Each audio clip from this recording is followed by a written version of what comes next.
The following is a video presentation of a morning worship service at Orrville Baptist Church.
Good morning. Good morning. Welcome. We're glad you're here with us this morning. Welcome to Orrville. I'd like to first and foremost read from Psalm 84. Give me just one second. Psalm 84, starting in verse 9, says the following: Behold our shield, O God, and look upon the face of your anointed. For a day in your courts is better than 1,000 outside. I'll rather stand at the threshold of the house of my God than dwell in tents of wickedness. For the Lord God is a sun and shield. The Lord gives grace and glory. No good thing he does withhold from those who walk uprightly. The Lord of hosts, how blessed is the man who trusts in you. I pray that this would be our thankful hearts this morning. That we would also say, I'd rather stand at the threshold of the house of my God than dwell in the tents of wickedness. For a day in God's courts are better than 1,000 outside. What a blessing it is for us, the church, to gather. Say this every single Sunday. What an honor it is for us to gather as the body of Christ. To know that this is the housing place, so to speak, of God, between and with one another. That we have Christ living in us. For that reason, we worship in spirit and truth together. for that I'm truly thankful. I'm going to be semi-quick with the announcements this morning, jam-packed. Sunday, we've got a jam-packed month. The past 2 weeks and still going strong. We have a lot going on here at Orrville. That's a good thing. Today is a very exciting day, starting at 4:30. The VBS finale will be this evening. We'll start at 4:30 outside, back behind the church, a little grassy area where the garage is. Have inflatables and popcorn, all kinds of fun things for our children, and then there'll be commencement at 6 o'clock in the chapel, followed by Hayes for refreshment. So 3 different really spots that we move in, but it's going to be a fun night. I pray that you'll all come and have a good time. And I want to speak for just a moment on VBS. I've been in VBS, I'm 32, so many years. I've gone through VBS, I've helped with VBS, I've volunteered with VBS, I've taught with VBS. I can say without a doubt this past week was one of the most special that I've been a part of. I am more than happy and overjoyed at the kids who came. And we also say, it was really neat. I watched our church step up this past week. I watched people serve in great capacity this week. And I'm trying to hurry, but I do need to take one moment during our announcements and our welcome time and say that the past 2 weeks here, not just VBS, I have seen so many people and heard from so many people, not because they're trying to get noticed, but people in our church with just servant-minded hearts and minds, just putting forth great acts of service here. And it goes from the smallest, most overlooked things. I don't have to name names. They don't want names, but I've seen toilets being fixed. I've seen people coming just to love on the Lord. The children that show up to VBS and encourage them and be father and mother figures for them. I've seen so much this past week. It has been highly encouraging to me and very humbling. And it's things that people are not asking to get recognition on. It's just service. Just service to one another. For that, I am incredibly proud and thankful. So thank you. Thank you, Orrville. I love you very much. I deeply appreciate you. And other things coming up, August 6th, over in the Hayes Building, we've got 2 weeks of back-to-back fun. We'll be in the Hayes Building for the evening service. We'll have an ice cream social, asking that you bring your favorite homemade ice cream. We'll also have watermelon that we will slice. You bring the ice cream, we'll bring toppings and watermelon. So fair deal for all. We'll have a good night with that. We'll open up the Word a little bit, have a couple of songs, and be a fun time of fellowship and also worship. Then on the 13th, deacons election will be happening. I'll probably repeat myself next week. I say this with great love and a little bit of humor, but I've grown up in church. And I know what happens on deacon election Sunday. I've lived it. I've been there. I've been the one who does it. All I'm going to say is this: prepare your hearts now. This is a very serious thing, and people usually treat deacon election like it's very flippant, and it's not. It's outlined in Scripture as something that is very important. I'm joking when I say that. I don't want you the wrong idea. I was going to say, I'll call you out if I see you doing this, but on Sunday mornings, a lot of times for deacon elections, people get their ballot, and they do this. And they have to look for someone to vote for. Please, that's not how it should work. Prepare your hearts now. Prepare your hearts now in the importance of deacon elections. It's a big deal for the church. Not just normal, the church that God has instituted and given to us. So be thinking about that even now. We'll talk a little bit about that next week. And then lastly, or really two last things. Let me talk about the organ for just a moment. Sam just played the organ beautifully. Laura's going to play it here shortly. Sam will be the one to give you the rundown, and Laura will have to tell you, because I can't explain the vernacular here on what's going on with the organ. We do have a little bit of an issue. Is it the fourth stop that's messed up? Did I say that right? It's a board. But it's affecting the fourth stop? Something like that. See, I told you. There's 2 frequency boards inside the organ that they're going out or is out. They're going to need to be replaced. Sam played it the other day for me, and when you get to a certain spot, it has a lot of distortion. We're going to try to get that fixed as soon as possible. And so we're just simply asking if you would like to contribute. I'll go ahead and tell you the quote is right around $1,300 to $1,400. It's going to be our goal is $1,400 to try to cover all the expenses of it. It's $1,400 to fix it. So we're asking that. That's kind of our goal to get this organ repaired completely. If you would like to contribute, please mark any kind of funds or any kind of gifts towards the organ repair fund. You can name whatever you like. But here in a couple of weeks, it'll be completely done and completely repaired. So I wanted to give you a chance to know about that, and then also the chance to give to it if you would like to. And then lastly, I have a special prayer request for Corinne Young. She was in the ER. She got out at 2:30 last night, having an incredible amount of pain. So please keep Miss Young in your prayers. I know you will, and I know you do. I think Ann, is that anything else you need to add to that? Just say that they had a real bad time. Got a real bad night. So let's keep Miss Corinne in your prayers. And at this moment, we will continue on in our worship service. Let's go to the Lord in prayer.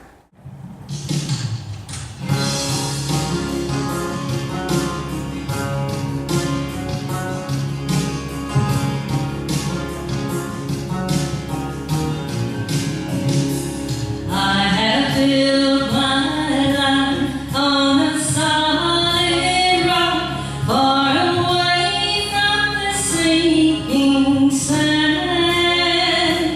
And I cast my eyes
The anchor holds, though the ship is battered. The anchor holds, the sails are torn. I have fallen on my knees as I face the raging seas. The anchor holds in spite of the storm.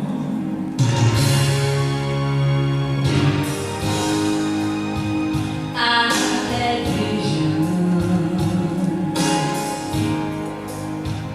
I've had dreams, I even held them in my hand,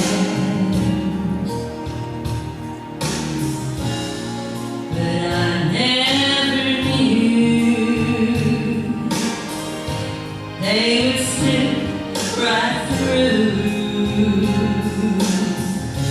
like they were only grains of sand. The anchor holds, though the ship is battered. The anchor holds, those sails are torn.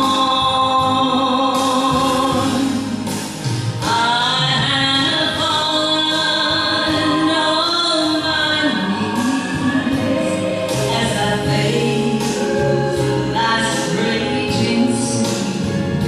The anchor holds in spite of the storm.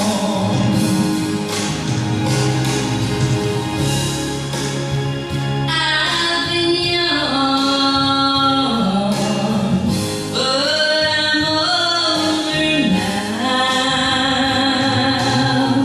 and there's been beauty these eyes have seen. Oh, it was in the night, through the storms of my life. Oh, that's where God proved His love to me. The anchor holds, though the ship is battered. The anchor holds, the sails are torn.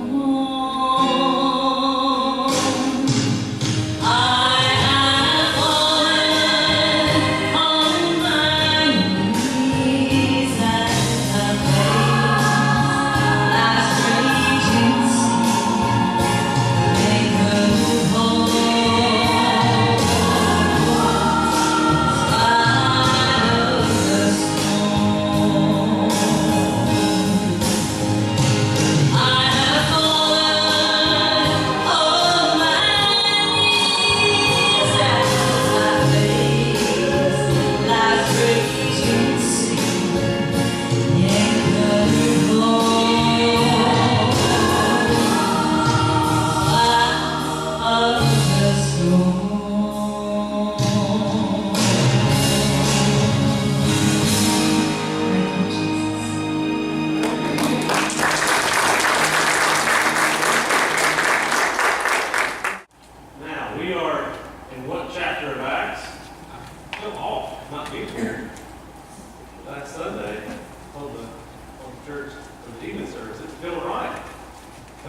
What chapter are we in?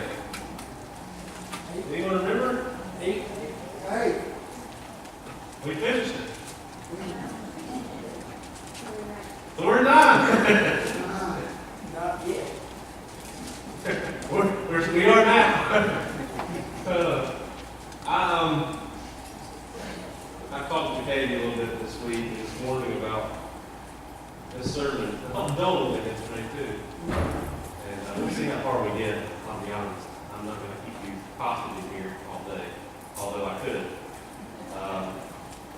You already know that, don't you? There are certain texts that you get to, and I've said something like this before, where you show a lot more humility in approaching God and approaching God's throne and asking the question, what would you have me say? And what wisdom do you share with me, God, to know your word? And then you get to Acts 9, and you see a little heading that says the conversion of Saul. And you realize and you feel the gravity of a text like this. You feel the weight of a text like this, of a message like this. And it is incredibly humbling, and I pray that it is humbling for all of us. So we will jump right into it. I won't skip much time. We are coming off the heels of Stephen being stoned, and a threat of persecution rising against the church. This has been a theme throughout our text, and we have learned and we have saw that persecution is fruitless. It promises something, but all it really ends up doing is spreading the gospel. It's a beautiful portrait of God's sovereignty and using something horrible and terrible for his own purpose and goodness. We've seen this time and time again that as persecution happens in the early church, God works in an even stronger way to bring people to repentance, to experience his goodness, to taste salvation, often accompanied by incredible signs and wonders of his apostles and those who preach the good news to areas of the world. If you recall in chapter 8, we see that a man named Saul is ravaging the church, is the word that my Bible says. It says he was ravaging the church. Philip is preaching the gospel everywhere he goes. He finds himself in Samaria, doesn't go to travel around Samaria, but goes right through it, and there's an explosion of joy happening in that city. There's a man named Simon, and we saw the portrait of Simon and how it's a false faith. He came to God for all the wrong reasons. He wanted gifts and did not pursue or desire God himself. The Apostle Peter called him out on it. Let Simon know, you will drown in this. This will be your undoing. This wicked heart of yours. And then, in a complete contrast, after that, we see the Ethiopian eunuch. We saw the way in which God worked in his life. And because of the truth of the word, the eunuch was broken by the gospel. Completely broken, and was saved by the author of salvation, God himself, out of his own goodness and mercy. And what was again the response? The same joy. Over and over again that we see. What is the end game for the Ethiopian eunuch? He's found in a state of joy, leaping and cheering, going about his way. A new birth, a new life, a new heart, a new joy. It's beautiful. Absolutely astounding. And so we're continuing to see the risen Savior, Jesus Christ, still doing his work through the church, and people are being saved, and people are finding themselves in joy. The church is growing. The mission of the church is still at hand. Nothing has been lost through any persecution. Even more so under the threat of death, it has gone out. And so God is being glorified in the world. God is making a mockery of death in this time in the book of Acts. God is showing the absolute frailty of death. There is nothingness in death. For you who are saved here this morning, if you're a Christian, do you understand that? Death is nothing to you. Nothing. It is powerless. It has been neutered. It has become an embarrassment. It is a wasp with no stinger. It's a snake without fangs. It's empty. The moment that Christ walked out of that tomb, death itself was buried in the tomb. It's a wonderful victory for the Christian, because death has turned into the ultimate penalty and punishment, and now have inflicted to nothing more than a gate or a door. Do you see that? It's a door. It's a path for you to meet face to face your faithful King. That is the work of Christ. Nothing more than a door is that.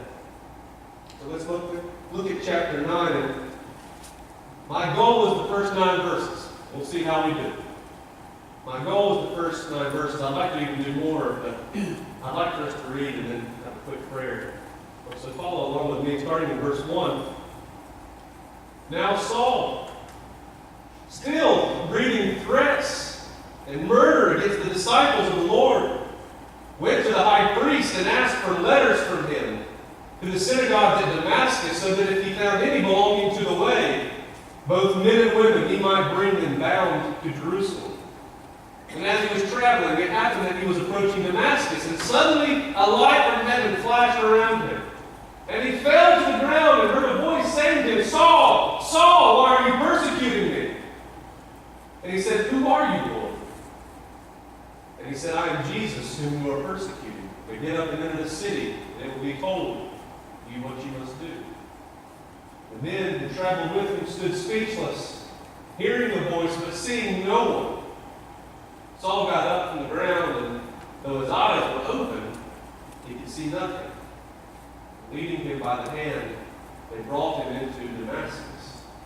He was there 3 days without sight, and neither ate nor did he drink. Let's go to the Lord in prayer. Father God, we ask for help this morning. Our Father, we ask for wisdom. We ask that our minds be open and that you would speak to us through your word. Our Father, we ask that the text that we have just read, as we continue to work our way through it, pray that our hearts would be continually changed by your goodness. I ask that you would speak to us, God, through your word.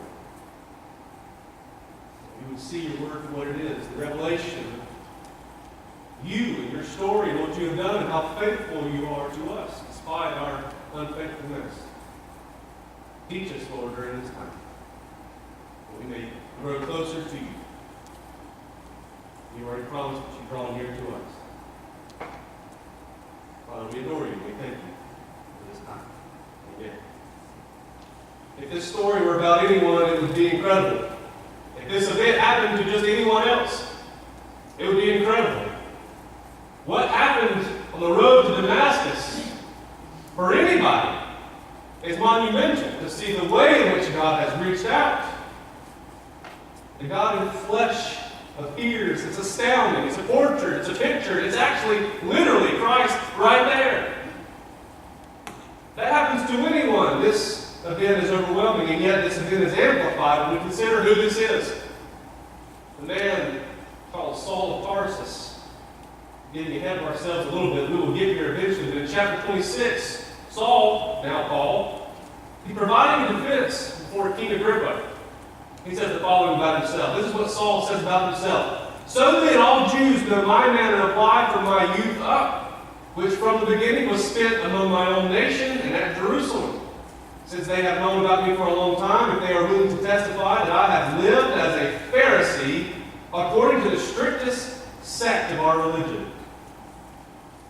Paul is a Jewish son, born to a Roman father, born to the tradition of the Pharisees. Young Saul would have been sent off as a young little lad for education. He would have been sent off to study. And at some point, it seems his family even relocated to Jerusalem, the heart of study for the law. Now, you listen to me. Young Saul studied, and he studied, and he studied, and then he studied some more. Received the absolute top-notch education. He had about 3, maybe 4 choices of the quote, modern-day university at the time. Jerusalem was the top. It's the Harvard of the day. If you want to know the law, you go to Jerusalem.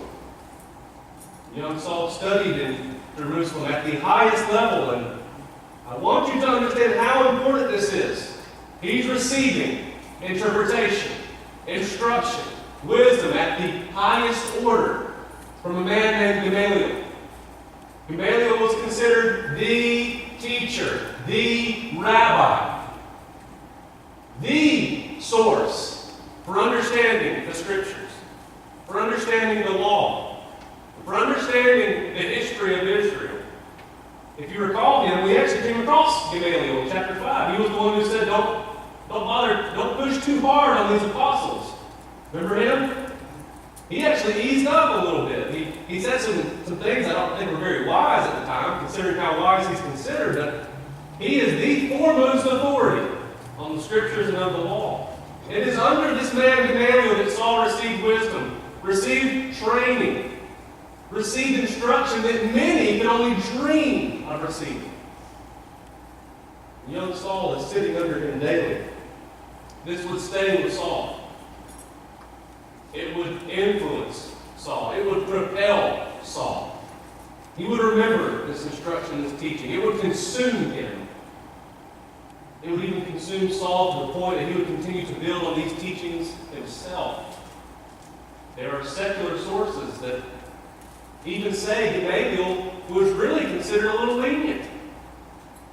Saul surpassed Gamaliel in the strict adherence to the law. When it came to by the number, by the letter, following the law, Saul surpassed his own teacher. Incredibly strict as a Pharisee. This strict adherence to the law would build up a fervent desire to live up to the standard of it. We ask the question, why do we have this absolute hatred of Christians and those who follow Christ? Because the law consumed his very essence. And anyone who departed from it must be labeled a heretic. You think about the stoning of Stephen. Saul was there. He was enraged. Saul provoked murder. He condoned murder. He was an active participant in encouraging the stoning of Stephen. Surpassing his own instructor, his own rabbi. We get to verses 1 and 2, and we learn that he is breathing threats and murder against the church. It's become the very core drive of this man. He is now one who hunts Christians, who put them in chains in hopes they would even be murdered. Asked for letters from him to the synagogues of Damascus so that if he found any belonging to the way, both men and women, he might bring them bound to Jerusalem. I want you to understand this. Saul is a terrorist. He is. He's a terrorist. He is genocide. He seeks to wipe out the church. His goal is not to remove Christians from certain little areas of Jerusalem. His goal is to wipe it out. He has gone from trying to eradicate and push Christians out of Jerusalem. Now he wants to chase them outside the walls of Jerusalem, that he might find them, bring them back, and have them murdered. He is an absolute terrorist. In verse 2, Christians are called the way. Sure, they gave themselves. It's a designation for Christ's words about being the only way, the only path of salvation. Paul wanted the way gone, eradicated. We read elsewhere that he would put a vote in once they were in chains. He would immediately vote, kill them, have them killed. Man hates the church, he hates God's people, and ultimately because of that, he hates God himself. This man Saul hates God, thinking all the while that he's in the right. He is a ravager. He's a man of bloodlust, a man of violence, a man of pure ruthlessness, a man blinded by hatred. And as we will see, he is a man who will see an exchange in his blindness. For right now, his heart is blinded by evil, and it will next be his eyes blinded by glory. This is the man we have met this morning. Verse 3, as he was traveling, it happened that he was approaching Damascus, and suddenly a light from heaven flashed around him, and he fell to the ground and heard a voice saying to him, Saul, Saul, why do you persecute me? you get a bit more detail when Paul is retelling the story in the 22nd chapter of Acts. Verse 6 is what it says here. But it happened that I was on my way approaching Damascus about noontime. A very bright light suddenly flashed from heaven all around me. And I fell to the ground and heard a voice saying, Saul, Saul, why are you persecuting me? He's nearing his destination to Damascus. He's almost there. When suddenly this radiance of light just surrounds him and takes his entire vision. It says in chapter 22, he's traveling around noontime. He's traveling in the hottest part of the day. All of the sun and its beautiful splendor is out. The heat of the day is out and its warmth. And there's this brightness that totally eclipses the brightness of the sun. That's human. That's the brightness of the sun. That's Owen. Middle of the day. Caravan. Traveling on this road to Damascus. And this heavenly light hits him so hard that it makes the sunlight look like nothing. It pales in comparison to the radiant glory of God in the flesh. This flash causes him to fall to the ground in complete terror and complete loss of function, absolutely paralyzing. He falls to the ground, and to add to that terror, there's a voice that is so sweet and a voice that is so haunting at the same time, a voice that is so comforting, and yet also a voice that is so fearsome. It's the voice of the crucified, the risen, the glorious Savior, the King, our King, Saul's King, the one considered dead, now alive. The one that Saul thought was gone and eradicated, now right back in front of him. It is the King, Lord Jesus Christ. And the very first words that Jesus says to Saul as a question, Saul, Saul, why are you persecuting me? Don't overlook this. He says Saul's name twice. It's an Hebrew expression. It expresses a depth. Say the name one time, you're getting someone's attention. You say their name twice, you're really wanting their heart. Jesus is trying to pierce the heart of Saul with all seriousness, an expression of depth, an expression of gravity, allowing Saul to know, I understand you, Saul. I know who you are. I know everything about you. I know your actions, I know your heart, I know your wickedness. You lie on the ground completely exposed, and I see you for who you are. Man stricken and can do nothing in this time. Then there's this question, this emotional moment. I love this so much. Jesus says, why are you persecuting my church? Is that what it says? Essentially, yes, it does. The actual quote is, why are you persecuting me? But he's persecuting the church. May the Lord forgive us for the times when we forget our identity is found in Him alone. When we brush past things like this. Remember, Saul didn't arrest Jesus. Saul didn't crucify Jesus. He didn't whip him. He didn't mock him. He didn't put him on a cross and spit on him. Saul wasn't there for that. He didn't persecute Jesus literally. And yet the work that Saul was now doing in the ravaging of the church, who does Jesus see this as an attack on? Himself. He identifies this as an attack on Christians, but also an attack on him because they're one and the same. Far too often we forget who we are as the body of Christ. The hands and feet of Jesus. Jesus Christ sees an attack on His people as an attack on Himself. That's how bonded we are with our King and our Savior. An incredible moment. Jesus said, if the world hates you, you know that it has hated me first. Here it is, lived out. Right here.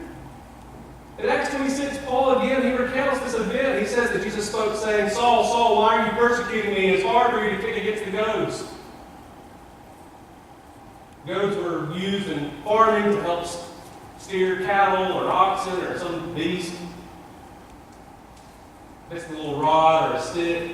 And we'll start pointing the end, and when you wanted the beast to do a certain thing, he will poke.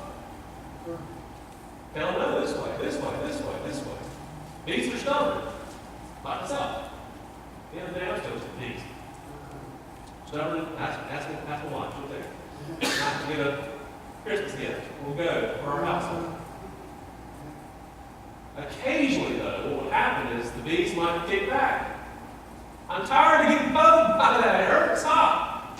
What happens when the beast kicks against the goad? Might even pierce its own foot. Make it worse. If anything, though, he might kick and he's going to get it worse in the back again. No. This one.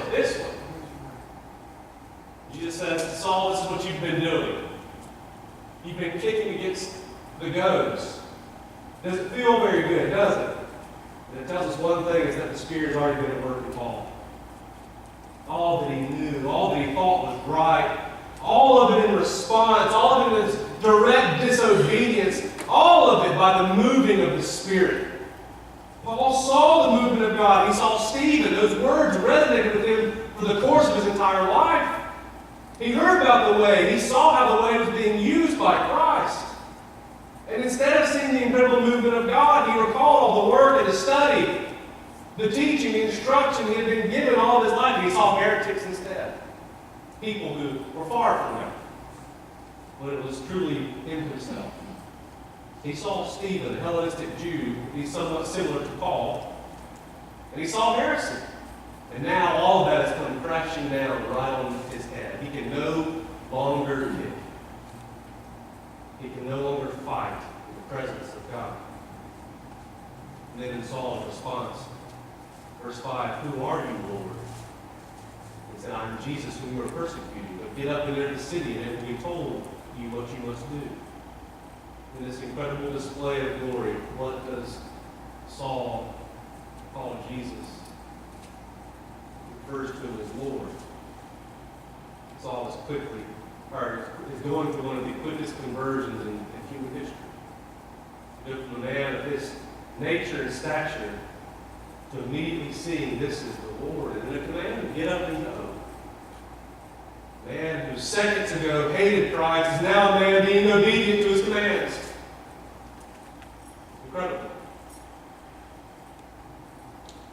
Verse 7, "The men who traveled with him stood speechless, hearing the voice, but seeing no one. Saul got up from the ground, and though his eyes were open, he could see nothing. And leading him by the hand, they brought him into Damascus, and he was there 3 days without sight, and neither ate nor drank." I understand the time. I have to hurry. Let me ask you this about blindness. This blindness that hit Saul. When you wake up in the middle of the night to go get your glass of water, for some of us it's milk and cookies. Amen. For some of me, it's donuts. It just gets worse and worse. When you wake up in the middle of the night, you can kind of navigate your house. You've been in it long enough. You might stub your toe at worst, hitting something. But do you walk through your house going, darkness? My goodness, okay, it's so dark in here. I can't even see, it's so dark. You don't do that. It doesn't hurt. It doesn't hurt at all. People have asked the question, then, what was it like for Saul? What kind of blindness was this? Was it just darkness that he couldn't see? I have to give you my opinion. At that point, that's what it is. I don't think it was just darkness. I don't think it was him seeing darkness like we are pitch black in the middle of the night. I don't think it was that type of darkness at all. Listen, there's a reason we have sunglasses and a reason we don't have moon glasses. You wear sunglasses to protect yourself because it's blinding. You don't go out at night and put on moon glasses because the moon is so harsh, or because the darkness is so harsh. No. Please don't do this, by the way. I dare anybody to go outside on the sidewalk and just stare at the sun for a couple minutes. You won't do it. Why? It hurts.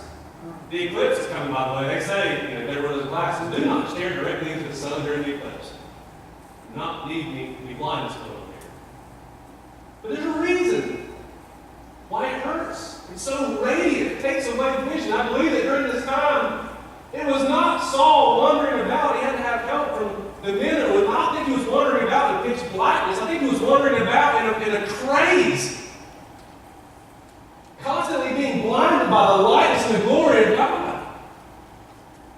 We learned during those 3 days he's doing what? He's praying. One of my favorite commentators, or one of my favorite commentaries on Acts, to say, one of my favorite things I've read about this is, they said during this time, we kind of overlooked it, but during this time, those 3 days, what was Saul doing? He was communing with God. He was in communion with God. It's an unbelievable account of someone who could do something like Saul did, and then to have communion with God. I would like to do verses 10 and on down. I will save those. We just time permitting, but here's what I'd like to close with. First, to non-Christians. Anyone who may have deceived themselves, or anyone who has never understood what it is to be saved, and someone who's never been baptized in both spirit and water, never confessed sins or repented. I've already mentioned this before, but people will have excuses constantly. I'm too bad to be saved. It's impossible. I say this very humbly, and I do not say this out of meanness. I do not say this to be rude, but anyone who ever tells or says, I'm just too bad, I'm not good enough to be saved, who are you to tell God? Nothing personal, but who are you to tell God who's worthy of being saved and who's not? Because at the end of the day, the answer is none of us are. None of us are worthy. That's the entire point of the Christian faith. It's not about our goodness, it's about His everlasting greatness, His perfection. You can't hold on to God. He holds on to you. You don't write salvation. He does. You don't do the work. He has. So for anyone to say, I'm just not good enough to be saved, I say, you're right.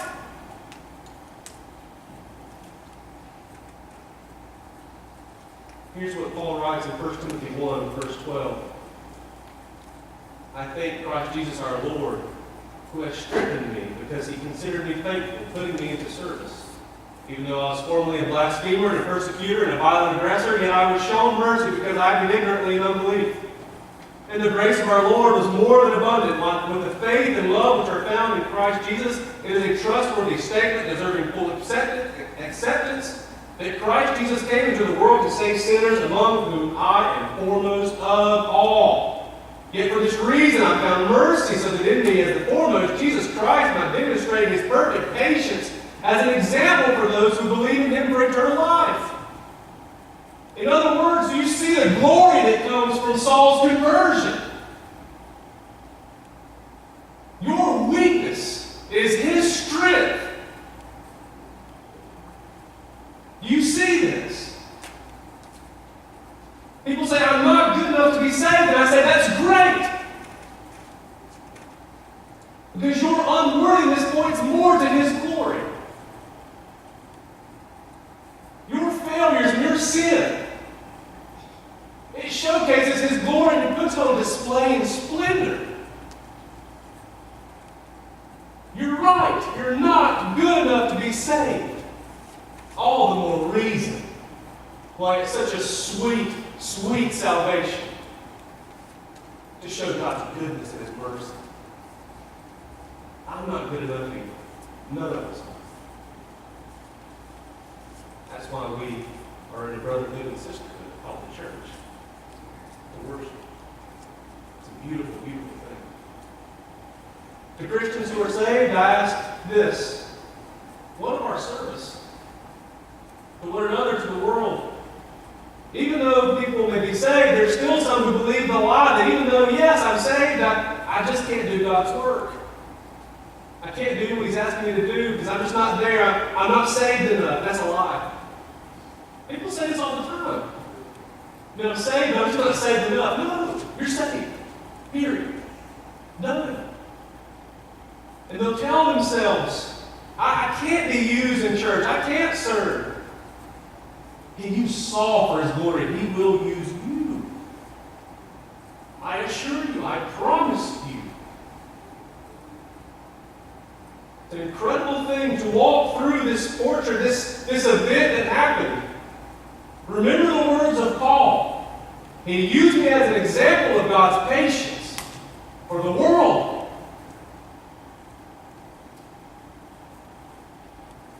There's no excuse for any of us. None of us. We often say, I'm just not ready as an excuse. The story of Saul, the conversion of Saul, tears that apart and lets us know that we're lying to ourselves. God's power is infinitely perfect. And incredibly abundant is His grace. The Spirit moves within us, propels us out, and sends us forward to the world. The Spirit sends us to one another. The Spirit tears us apart and breaks our hearts. It puts pieces back together so we may be more conformed to the image of the Son, so that the Son will work in us. I'm here to tell you this morning, if you have bought into the lie that you're not good enough to be saved, you're not good enough to do Christ's work, don't lie to yourself anymore. Don't let the enemy lie to you either. God will do whatever He wants with any of us. It will be such an easier burden. It's a light burden for you to carry once you understand, you're right, I'm not good enough. That's why I need. I think I said this the very first week or two that I was here. I'll repeat it again. We are often, and I'll close here, we are often criticized for our religion. People will say, your religion and your belief in God and the way in which you serve God and think about God is an excuse. They will say your religion and your faith is nothing more than a crutch for your life. It's an excuse for you to say certain things about your life. That's the number one complaint I hear. Religion and Christian faith is nothing more than a crutch. And I'm telling you now, it's more than a crutch. It's life support. Faith in Christ is not a crutch. That's an insult to what Christ means to me. A crutch just gets me along. I don't need a crutch. I need a heart transplant. I need an ideal me constantly. He is so much more than a crutch. He is everything. Everything. People say, well, you use that to justify who you are. You're absolutely. I hope my identity is always found in Christ. Always. Remember the words of Jesus. Saul, Saul, why are you persecuting me? Jesus used His people, you. It's one and the same. An attack on you, an attack on Him, an attack on Him, an attack on you. Nothing can separate that bond. He used for God however He sees fit in your life.